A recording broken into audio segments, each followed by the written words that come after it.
क्या आप जानते हैं कि हनुमान जी की माताजी वानर रूप से पहले अप्सरा हुआ करती थी? ऐसा क्या हुआ जिससे वो अप्सरा से वानर बन गई? आइए सुनते हैं ये पौराणिक कथा। एक बार देवराज इंद्र की सभा स्वर्ग में लगी हुई थी। इसमें दुर्वासा ऋषि भी भाग ले रहे थे।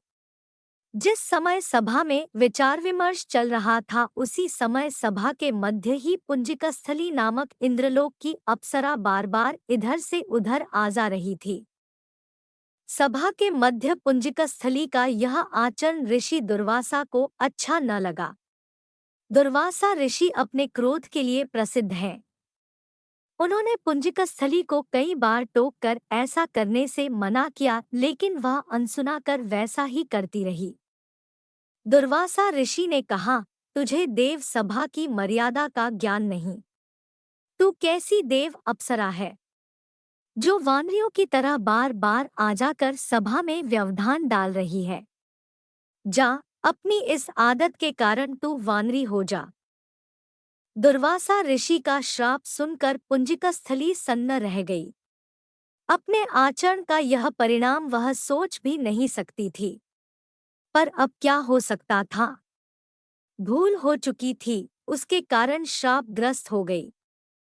उसने हाथ जोड़कर अनन्य विनय कर कहा, ऋषिवर, अपनी मूर्खता के कारण यह भूल मैं अनजाने में करती रही और आपकी वर्जना पर भी ध्यान न दिया। सभा में व्यवधान डालने का मेरा कोई उद्देश्य न था। कृपया बताइए, अब आपके इस श्राप से मेरा उद्धार कैसे होगा? अप्सरा की विनती सुनकर ऋषि दुर्वासा पसीजे और बोले, अपनी इस चंचलता के कारण अगले जन्म में तू वानर जाति के राजा विरज की कन्या के रूप में जन्म लेगी। तू देव सभा की अप्सरा है, अतः तेरे गर्भ से एक महान बलशाली, यशस्वी तथा प्रभुभक्त बालक का जन्म होगा। पुंजिकस्थली अप्सरा को संतोष हुआ। पुनर्जन्म में वानर राज विरज की कन्या के रूप में उसका जन्म हुआ। उसका नाम अंजना रखा गया। अंजना केसरी के साथ सुखपूर्वक प्रभास तीर्थ में रहने लगी। इस क्षेत्र में बहुत शांति थी तथा बहुत से ऋषि आश्रम बनाकर यज्ञ आदि करते रहते थे। एक बार ऐसा हुआ कि वन में विचरने वाला शंखबल नामक जंगली हाथी प्रमत्त हो उठा तथा वन में उत्पात मचाने लगा। उसने कई आश्रमों को रौंद डाला, यज्ञवेदियां नष्ट कर दी। उसके भय से भागते हुए अनेक तपस्वी बालक आहत हो गए। कई आश्रम उजड़ गए। कई ऋषि भय के कारण आश्रम छोड़कर चले गए। केसरी को जब शंखबल नामक हाथी के इस उत्पात का पता लगा तो वह आश्रम तथा आश्रम वासियों की रक्षा के लिए तत्काल वहां आए और शंखबल को बड़ी कुशलता से घेरकर उसके दोनों दांतों को पकड़कर उखाड़ दिया। पीड़ा से चिंघाड़ता हुआ वह हाथी वहीं धराशायी हो गया और मर गया। आश्रम की रक्षा के लिए उनके अचानक पहुंचने तथा हाथी को मारकर आश्रम वासियों को निर्भय कर देने वाले केसरी का ऐसा बल देखकर ऋषि मुनि बहुत प्रसन्न हुए और केसरी के पास आकर आशीर्वाद देते हुए कहा, वानर राज केसरी, जिस प्रकार तुमने आज हम सबकी तथा आश्रम की रक्षा की, इसी प्रकार भविष्य में तुम्हारा होने वाला पुत्र पवन जैसे वेग वाला होगा तथा रुद्र जैसा महान बलशाली होगा। तुम्हारे बल तेज के साथ साथ उसमें पवन तथा रुद्र का तेज भी व्याप्त रहेगा।